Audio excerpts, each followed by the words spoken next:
Hej Simon, her er en lille gennemgang af, hvordan jeg vil anbefale at gå til den opgave, vi snakkede om.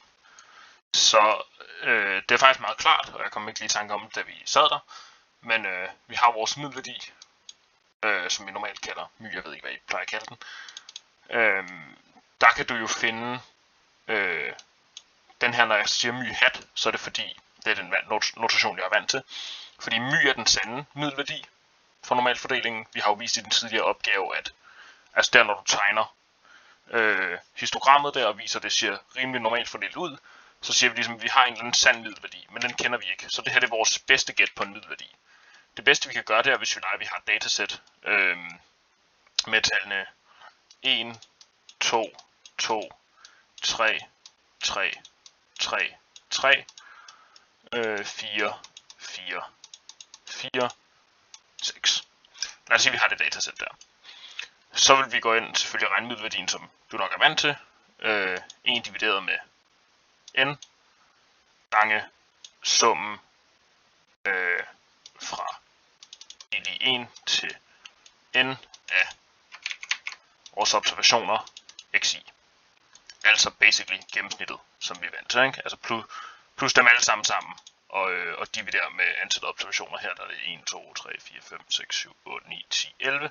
Så vil det være divideret med 11, ikke? Så vil du få 1 plus 2, videre til plus 6, divideret med 11. Så det er vores gæt på middelværdien. Når vi så har variansen, jamen, eller spredningen, så ved vi, at jamen, vores bedste gæt for den, det kalder vi så, altså den sande varians, det er jo sigma. Men igen, så kalder vi den sigma hat, når vi gætter. Det er den notation, jeg er vant til. Jeg ved ikke, om I er vant til noget andet notation, så lige keep that in mind. Den er jo defineret som kvadratroden af variansen. Og for at finde den, så har vi den her formel. Så vi siger 1 divideret med n,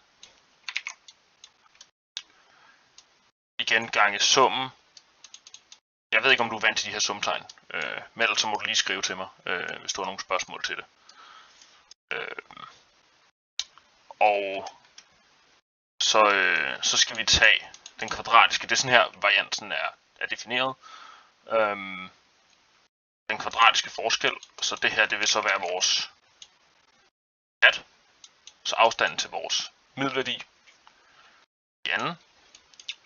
Og så skal alt det her selvfølgelig i en kvadratrod, fordi altså, ja, det her inde, det er variansen, og så skal vi lige tage kvadratroden af det.